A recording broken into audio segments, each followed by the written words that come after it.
Hello दोस्तों, bio मंत्रा classes में आप सभी का स्वागत है।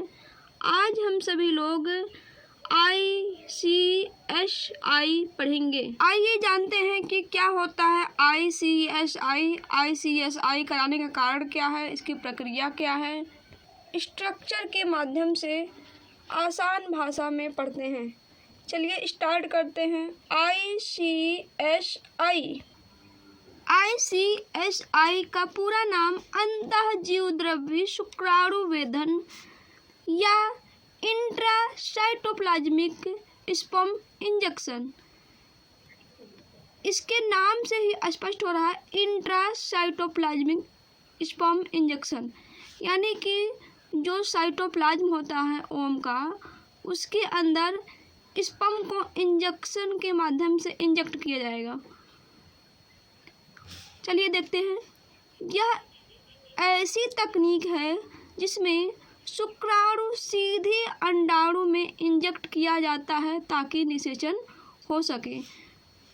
ये कराने का कारण क्या है, यानी ICSI कराने का कारण क्या है? तो नंबर 1 कारण है कि वीर्य में शुक्राणु की संख्या कम हो। यदि वीर्य में शुक्राणुओं की संख्या कम होगी तो ICSI कराया जाता है। और दूसरा पॉइंट है, शुक्राणु अंडाणु की झिल्ली को भेदने में असफल रहता है। जो स्पर्म होता है, स्पर्म होता है और ओवम की जो झिल्लियाँ होती हैं, कोरोना रेडिएटा, जोना पेलुसिडा, 2 आवरण होते हैं। तो इनको भेदने में जब असफल रहता है स्पर्म है, इन झिल्लियों को भेद नहीं पाता है, तो ICSI कराया जाता है।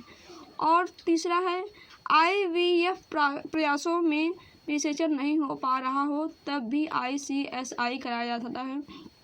IVF में क्या कराया जाता है कि ओवम लेते हैं और स्पर्म लेते हैं और दोनों को लैब में निषेचन करवाते हैं। ओवम है, स्पर्म को दोनों एक ही पेट्री डिश में रख देंगे और दोनों का क्या करेंगे, निषेचन करवाएंगे।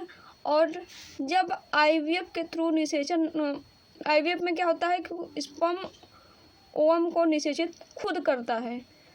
तो यदि निषेचन नहीं कर पा रहा है तो भी ICSI का उपयोग किया जाता है।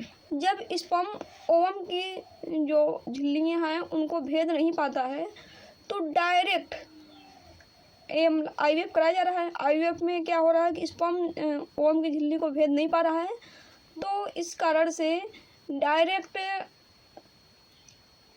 सुई के माध्यम से स्पर्म को ओवम के अंदर ही इंजेक्ट कर दिया जाता है। इसे कहते हैं इंट्रासाइटोप्लाज्मिक स्पर्म इंजेक्शन।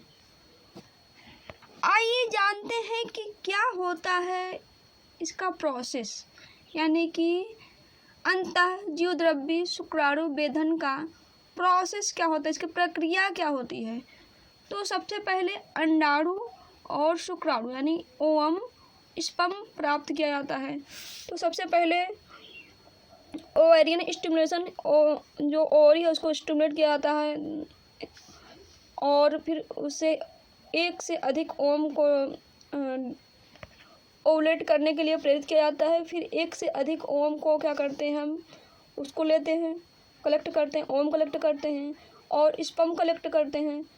ओवम और स्पर्म कलेक्ट करने के बाद जो स्पर्म अच्छा होता है उसको माइक्रोपीपेट की मदद से, एक सुई होती है बहुत ही छोटी, माइक्रो मतलब बहुत ही सूक्ष्म, तो माइक्रोपीपेट की मदद से शुक्राणु को अंडाणु के साइटोप्लाज्म में इंजेक्ट करना। सेकंड जो पॉइंट है, फर्स्ट पॉइंट में तो ओवम और स्पर्म को कलेक्ट करते हैं और इसके बाद स्पर्म को क्या करते हैं, ओवम के साइटोप्लाज्म में माइक्रोपीपेट की मदद से इंजेक्ट किया जाता है। अगर माइक्रोपीपेट नहीं कर पा रहे तो सुई के माध्यम से इंजेक्ट किया जाता है। और उसके बाद इसमें क्या होता है, विदलन होता है। तो एक से निषेचन हुआ, जाइगोट बना, फिर एक से 2, 2 से 4, 4 से 8, 8 से 16 ऐसी कोशिकाएं बनती हैं।